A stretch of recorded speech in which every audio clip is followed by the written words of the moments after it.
तो हेलो बच्चों, क्या हाल चाल। मस्त एकदम। आपका प्राइम एकेडमी के प्लेटफॉर्म में बहुत बहुत स्वागत है। आज से हम बेसिक फर्स्ट सेम जो छत्तीसगढ़ में जितनी भी आपकी यूनिवर्सिटीज हैं उसके बेसिक फर्स्ट सेम के जो सिलेबस है उसके बारे में पहले ही चर्चा कर चुके हैं। उसकी जो क्लासेस हैं हम रेगुलर फॉर्म पे स्टार्ट कर रहे हैं। तो आज हम लोग जो है फर्स्ट यूनिट के बारे में चर्चा करेंगे आपका, जिसमें से आपका एक टॉपिक है वेक्टर। उसके बारे में आज अपन थोड़ा उसके बारे में डिस्कस करेंगे, फिर इसके नेक्स्ट क्लास में और उसके आगे बढ़ते जाएंगे। ठीक है, तो आज हम लोग सबसे पहले वेक्टर और स्केलर के बारे में पढ़ने वाले हैं। तो वेक्टर और स्केलर को जानने से पहले अपन ये जानते हैं कि फिजिकल क्वांटिटी क्या होती है। ठीक है भाई, आपका लेंथ हो, ब्रेथ हो, वेलोसिटी हो, डिस्टेंस हो, ठीक है, करंट हो, सब क्या है आपका फिजिकल क्वांटिटी है। अब हमने जो फिजिकल क्वांटिटी है उसको टू टाइप में हमने वो आपका डिस्ट्रीब्यूट करके रखा हुआ है। एक होता है आपका वेक्टर और एक होता है हमारा स्केलर क्वांटिटी। ठीक है, तो वेक्टर क्वांटिटी वो होती है जिसके पास आपका क्या होता है, डायरेक्शन और उसकी कुछ ना कुछ मैग्नीट्यूड होता है। ठीक है ना। और स्केलर जो होता है उसके पास केवल और केवल क्या होता है आपका मैग्नीट्यूड, उसके पास डायरेक्शन नहीं होता है। ठीक है, तो वेक्टर से हमको ये समझ आ गया कि जिसके पास डायरेक्शन हो, मैग्नीट्यूड हो, उसको अपन लोग क्या बोलेंगे, वेक्टर क्वांटिटी बोलेंगे। ठीक है, लेकिन इसके अलावा वेक्टर जो क्वांटिटी होती है वो वेक्टर लॉ ऑफ एडिशन को क्या करता है, वो फॉलो करता है, तभी हम बोलेंगे कि वो क्या है, आपका वेक्टर क्वांटिटी है। ठीक है, तो अगर अपन स्केलर की बात करें तो इसमें क्या क्या आता है, जैसे लेंथ हो गया, ठीक है, आपका क्या हो गया, पोटेंशियल हो गया, है ना, वर्क हो गया। ठीक है, जहां पे आपको डायरेक्शन बताने की जरूरत नहीं है। ठीक है, और जैसे आपका, जैसे अपन अपन वेट में आपका क्या बता रहे हैं कि हमने आपको 1 किलो टमाटर चाहिए, तो अपन 1 किलो टमाटर बोले तो हमारा काम हो गया, बट वहां पे आपको डायरेक्शन बताने की जरूरत नहीं है। जैसे आपने टाइम पूछा तो समय आपने बताया, तो आपको वहां पे कोई डायरेक्शन बताने की जरूरत नहीं है। ठीक है, लेकिन वेक्टर जो क्वांटिटी होती है, जैसे अगर किसी किसी भी ऑब्जेक्ट आप फोर्स लगा रहे हो, ठीक, तो उसमें आप किस डायरेक्शन पे फोर्स लगा रहे हो वो बहुत इंपॉर्टेंट होता है। जैसे डिस्प्लेसमेंट होता है, विस्थापन। ठीक है, कोई ऑब्जेक्ट यहाँ रखा हुआ है, उसको आपने कितना दूर डिस्प्लेस किया, कौन से डायरेक्शन पे डिस्प्लेस किया, तो वहां पे आपको डायरेक्शन बताना क्या हो जाता है, बहुत ज्यादा इंपॉर्टेंट हो जाता है। तो जितनी भी क्वांटिटी है जिसमें हमको डायरेक्शन बताना इंपॉर्टेंट हो उसको अपन लोग वेक्टर बोलते हैं। जिसमें हमको डायरेक्शन बनाने की नीड नहीं होती है वो सबको अपन लोग क्या बोलते हैं, स्केलर क्वांटिटी बोलते हैं।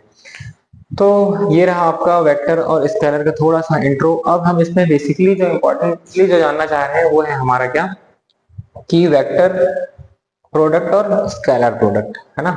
और इसके पहले हम वेक्टर में थोड़ी चीज और इंक्लूड कर देते हैं।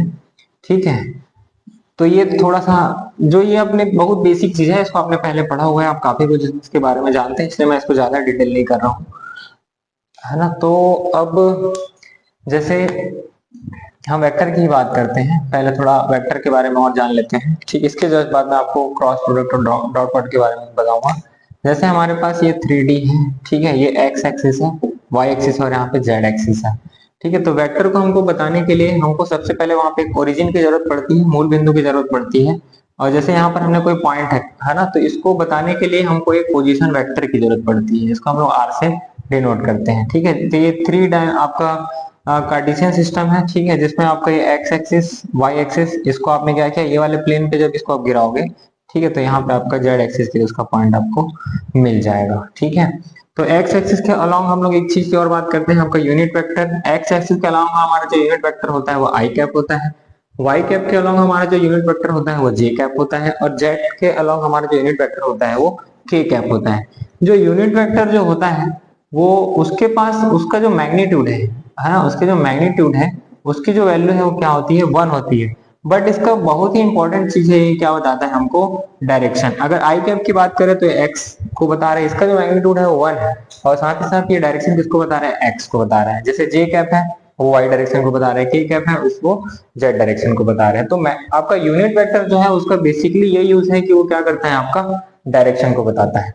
साइन बोर्ड जैसे हमारे किसी रोड में जाते हैं तो वहां पे एक साइन बोर्ड होता है, वो डायरेक्शन को बताता है।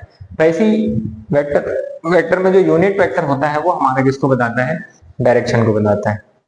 ठीक है, तो अब हम लोग, और जैसे आपका मान के चलो यहाँ पर अगर आपका ए वेक्टर है, सपोज यहाँ पे जो है वो वेक्टर, उसका नाम पर हम क्या दे देते हैं, ए वेक्टर है, तो उसका एक्स एक्सिस के अलावा अगर उसका जो वैल्यू है वो क्या है, आपका ए एक्स, और वाई डायरेक्शन में उसका जो मान है वो ए वाई है, और जेड में अगर क्या है आपका ए जेड, वो इसके तीनों अलग अलग डायरेक्शन में उसके कंपोनेंट हो गए। तो उसकी वैल्यू भी आप क्या कर सकते हो, यहाँ पर बता सकते हो। जैसे ए एक्स जो है वो एक्स का लॉन्ग उसकी वैल्यू क्या है, तो यहाँ पे अगर अपन अपन एंगल मान लेते हैं क्या है, अल्फा। ठीक है, यहाँ पे क्या है आपका एंगल अल्फा। तो ए एक्स, अब इसका जो इस डायरेक्शन में जो भी कंपोनेंट होगा वो क्या होगा, ए कॉस अल्फा। यहाँ पे आप कॉस अल्फा की भी वैल्यू आप ला सकते हैं। कॉस अल्फा की जो वैल्यू है ए एक्स अपॉन ए होगा। ठीक है, वैसे ही आप इसकी भी बात कर सकते हैं ए वाई की। अगर यहाँ पे अगर आपका एंगल क्या है आपका बीटा, ठीक है, तो यहाँ पे जो ए वाई है वो किसके बराबर होगा, ए कॉस बीटा के बराबर होगा। तो आप यहाँ से कॉस बीटा की भी वैल्यू ला सकते हैं। कॉस बीटा जो है वो किसके बराबर होगा, ए वाई अपॉन ए। ऐसे ही आप सिमिलरली आप ए जेड को भी फाइंड आउट कर सकते हैं। सपोज यहाँ पे जेड एक्सिस का जो एंगल है वो क्या है आपका गामा है। ठीक है, तो यहाँ पे आप ए Z is equal to A cos gamma लिख सकते हैं, जहां से आपको कॉस गामा की वैल्यू ए जेड अपॉन ए मिल जाएगी। इस तरीके से आप एंगल के थ्रू यहाँ पे कॉस अल्फा कॉस बीटा और कॉस गामा की बात कर सकते हैं। तो बेसिकली हमने यहाँ पे जो बात किया कि जो वेक्टर है उसको डिफाइन करने के लिए हमको एक ओरिजिन की जरूरत पड़ती है, जिसको मूल बिंदु बोलते हैं, जहां से उसका कुछ ना कुछ एक क्या होता है, पोजीशन वेक्टर होता है। तो इस वेक्टर का अलग अलग डायरेक्शन पे आप उसके component A X A Y और ए जेड है उसकी भी वैल्यू फाइंड आउट कर सकते हैं। साथ ही साथ यहाँ पे उसके एंगल को भी आप फाइंड आउट कर सकते हैं। ठीक है, अब हम सीधे बढ़ते हैं आगे। वेक्टर प्रोडक्ट और स्केलर प्रोडक्ट, जिसको डॉट प्रोडक्ट और क्रॉस प्रोडक्ट बोला जाता है, बहुत ही इंपॉर्टेंट टॉपिक है। यहाँ से आपके क्वेश्चन बनने के चांसेस बहुत ज्यादा बढ़ जाते हैं। तो हम जानते हैं डॉट प्रोडक्ट और क्रॉस प्रोडक्ट। तो बेसिकली वेक्टर्स में प्रोडक्ट दो तरीके के होते हैं, एक वेक्टर प्रोडक्ट होता है और स्केलर प्रोडक्ट होता है। ठीक है, तो वेक्टर में दो टाइप का आपका क्या है, प्रोडक्ट होता है। एक वेक्टर प्रोडक्ट होता है और एक हमारा होता है स्केलर प्रोडक्ट। ठीक है, जैसे हमारे पास दो वेक्टर हैं ए और बी, तो उसका अगर वेक्टर प्रोडक्ट की बात करेंगे तो हम उसको लिखेंगे ए क्रॉस बी। और ये दोनों वेक्टर का अगर अपन स्केलर प्रोडक्ट की बात करेंगे तो ये क्या होगा आपका ए डॉट बी। बेसिकली यहाँ पे हम लोग ये इसको ऑपरेटर बोल सकते हैं, जो क्रॉस और डॉट है इसको अपन प्रोडक्ट या गुणा बोलने से अच्छा इसको अपन ऑपरेटर बोलेंगे। ठीक है, इसका अप्लाई होने के भी तरीके अलग अलग हैं, तो अपन इसको अलग अलग एक करके देखते हैं। ठीक, तो सबसे पहले हम लोग स्केलर प्रोडक्ट की बात करते हैं। दो वेक्टर हो और उन दोनों के स्केलर प्रोडक्ट के बारे में बात कर लेते हैं। जैसे हमारे पास दो वेक्टर हैं ए और बी, अब दोनों के स्केलर वेक्टर स्केलर प्रोडक्ट की बात करते हैं, उसी को अपन डॉट प्रोडक्ट बोलेंगे। तो ए डॉट बी को हम कैसे लिख सकते हैं, ए बी कॉस थीटा।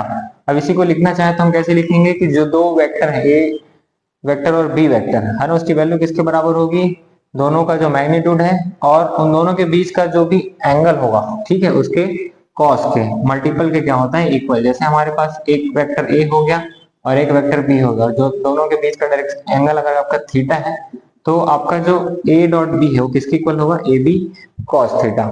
ठीक है, और इसमें अपन ये भी बोल सकते हैं कि ए डॉट बी की जो वैल्यू है वो किसके बराबर होगा, आप उस वेक्टर को लो, ठीक है, और जैसे ए वेक्टर हो गया उस वेक्टर को लो और उस वेक्टर के अलोंग ये वाला जो वेक्टर है उसका जो भी प्रोजेक्शन होगा उन दोनों का जो मल्टीपल होगा उसको आप ए डॉट बी बोल सकते हैं। ठीक है, तो ये तो उसका डेफिनेशन भी हो गया। इसमें कुछ कुछ अपन इंपॉर्टेंट चीजें देख लेते हैं। जैसे अपन 3D की बात करें, ठीक है, तो ये एक्स ये वाई और जेड, इस डायरेक्शन पे यूनिट वेक्टर आई, इस डायरेक्शन में जे और इस डायरेक्शन में क्या हो गया आपका के कैप। ठीक है, तो अब यहाँ पे हम लोग इसकी कुछ प्रॉपर्टीज की बात कर लेते हैं। ठीक है, अपन यहाँ पे कुछ प्रॉपर्टी की बात कर लेते हैं। तो पहला जो उसका प्रॉपर्टी है कि आपका जो डॉट प्रोडक्ट होता है वो आपका कम्यूटेटिव होता है, मतलब A dot B is equal to आप क्या लिख सकते हो, बी डॉट ए। ठीक है, इसकी जो दूसरी प्रॉपर्टी डिस्ट्रीब्यूटिव लॉ को फॉलो करता है, जिसमें आपका जैसे ए डॉट है वो ये दोनों वेक्टर में क्या होना चाह रहा है, डिस्ट्रीब्यूट होना चाह रहा है, तो इसको आप ऐसा लिख सकते हैं A dot B plus A dot C, इस तरीके से भी लिख सकते हैं। अब इसमें तीसरी जो चीज है वो बहुत इंपॉर्टेंट है, ये एंगल की बात करता है। ठीक है, जैसे इसमें आपका केस फर्स्ट देख लेते हैं कि अगर दो वेक्टर हैं उनके बीच अगर एंगल क्या है आपका 0 डिग्री है, ठीक, तो उस कंडीशन में क्या होगा, इसका कुछ ना कुछ वैल्यू बनेगा। मतलब इसी से बात करेंगे अपन, जैसे मान के चलो दो वेक्टर है आपका ए और बी, दोनों के बीच का एंगल क्या है अगर 0 डिग्री है, ठीक है, तो यहाँ पे हमको क्या मिलेगा, A dot B is equal to A B cos 0 और कॉस 0 की वैल्यू 1। ठीक है, तो इसको आप क्या लिख सकते हैं, ए बी। अगर अपन सीधे बात करें किसका, आई और जे के फॉर्म पे बात करें, इन सब के बीच ये तीनों एक दूसरे के परपेंडिकुलर होते हैं। ठीक है, तो अगर अपन आई डॉट आई की बात करें तो ये हमको 1 मिलेगा। वैसे जे डॉट जे अगर देखें, आई डॉट आई क्या होगा, इसका मैग्नीट्यूड 1 होता है। ठीक है, तो ये क्या हो गया cos 0, इसकी वैल्यू 1, वैसे इसकी भी वैल्यू हमको क्या मिलेगी 1, और k डॉट k कैप इसकी भी वैल्यू हमको क्या मिलेगी 1। बट अगर i और j के बीच अगर डॉट प्रोडक्ट करें तो उसकी वैल्यू हमको 0 मिलेगी। जैसे i डॉट j, ये हमको क्या मिलेगा i j यानी 1 1, उसका मैग्नीट्यूड, और क्या हो गया cos 90 की वैल्यू क्या आ जाती है 0। वैसे ही हमको j डॉट k, इसकी वैल्यू 0 मिलेगी, k डॉट i ये भी हमको क्या मिलेगा 0। तो मतलब दो वेक्टर अगर एक दूसरे की क्या है अगर परपेंडिकुलर है तो उसका जो डॉट प्रोडक्ट होगा वो हमको क्या मिलेगा 0 मिलेगा। ठीक है, तो अब हमें आ गया होगा a डॉट b जो है, अगर दो वेक्टर उनके बीच अगर डॉट प्रोडक्ट निकाल रहे हैं तो दोनों के मैग्नीट्यूड और दोनों के बीच जो भी एंगल होगा उसके कोसाइन के मल्टीपल के बराबर होता है। ठीक है, इसको अपन ऐसा ही बना सकते हैं, जैसे हमारे पास क्या है, ये a वेक्टर है और ये हमारा क्या है b वेक्टर है। तो a के अलावा जो भी इसका प्रोजेक्शन होता होगा, ठीक है, यहाँ पे इसकी जो वैल्यू बनेगी, यानी मतलब इसका यहाँ पे एंगल थीटा है तो इसका जो प्रोजेक्शन है वो क्या बनेगा b cos थीटा। ठीक है, तो उस जिस भी डायरेक्शन में प्रोजेक्ट हो रहा है तो उस डायरेक्शन में उस वेक्टर की वैल्यू और जिस डायरेक्शन में प्रोजेक्ट हुआ उसका वैल्यू, दोनों के क्या होता है ये मल्टीपल के बराबर होता है। ठीक है, तो ये तो क्या था आपका स्केलर प्रोडक्ट, इसका आप स्क्रीनशॉट ले सकते हैं। अब अच्छा, इसका जो फिजिकल सिग्निफिकेंस है वो जान जाते हैं। स्केलर जो प्रोडक्ट है उसका फिजिकल सिग्निफिकेंस जैसे वर्क होता है, ठीक है, वर्क जो होता है वो फोर्स इनटू डिस्प्लेसमेंट के बराबर होता है, मतलब एफ डॉट डी के बराबर होता है। वर्क जो होता है वो स्केलर क्वांटिटी है। अच्छा, इसमें आप एक चीज और आप नोट कर सकते हैं, जो स्केलर प्रोडक्ट है, अगर दो वेक्टर है अगर उसका आप डॉट प्रोडक्ट निकाल रहे हो तो जो भी वैल्यू मिल रही है वो हमको क्या मिलेगा स्केलर मिलेगा। ठीक है, तो आपने फोर्स वेक्टर क्वांटिटी है, डिस्प्लेसमेंट भी क्या है आपका वेक्टर क्वांटिटी है, बट जब दोनों का हम लोग क्या करेंगे डॉट प्रोडक्ट निकालेंगे तो जो वर्क हमको मिलता है वो एक स्केलर क्वांटिटी होती है। मतलब हमने जिस डायरेक्शन में फोर्स लगाया और उस डायरेक्शन में जो डिस्प्लेसमेंट का जो भी कंपोनेंट होगा, मतलब एफ डी कॉस थीटा, ये उसके बराबर होगा। ठीक है, तो ये उसका फिजिकल सिग्निफिकेंस है। अगर आपको स्केलर प्रोडक्ट का अगर फिजिकल सिग्निफिकेंस पूछता है तो आप इसको लिख सकते हैं। तो अब हम लोग बात करते हैं वेक्टर प्रोडक्ट की। ठीक है, तो जो वेक्टर प्रोडक्ट है उसको हम लोग क्या बोलते हैं क्रॉस प्रोडक्ट भी बोलते हैं। जैसे हमारे पास दो वेक्टर है ए और बी, दोनों का अगर हमको वेक्टर प्रोडक्ट निकालना है तो हमको क्या निकालना पड़ेगा ए क्रॉस बी। ठीक है, अब इसका जो वैल्यू है वो किसके बराबर होगा, दोनों का मैग्नीट्यूड लो और दोनों के बीच जो भी एंगल होगा उसके साइन थीटा के मल्टीपल के क्या होगा ये इक्वल होगा। ठीक है, अब वेरी इंपॉर्टेंट चीज, जब हम लोग क्या करते हैं किसी दो वेक्टर का अगर क्रॉस प्रोडक्ट कर रहे हैं तो हमको जो भी वैल्यू मिली है उसके साथ क्या होता है डायरेक्शन होता है। इट मींस हम जब क्या करेंगे किसी दो वेक्टर का अगर वेक्टर प्रोडक्ट कर रहे हैं तो वो क्या होती है एक वेक्टर क्वांटिटी होती है। ठीक है, हमको जो भी मिला वो क्या है वेक्टर है, मतलब उसमें मैग्नीट्यूड भी होगा और उसके साथ साथ क्या होगा आपका डायरेक्शन भी होगा। जैसे हमारे पास एक कोई एक रेक्टेंगुलर है, ठीक है, अब इसमें आपके दो वेक्टर हैं, ठीक है, आपका ए वेक्टर भी है और बी वेक्टर भी है। ठीक है, ये हमारा ए वेक्टर हो गया और ये क्या हो गया आपका बी वेक्टर हो गया। तो ए क्रॉस बी का मतलब ये होता है कि आप क्या करो ए को किसके डायरेक्शन में कल करो आप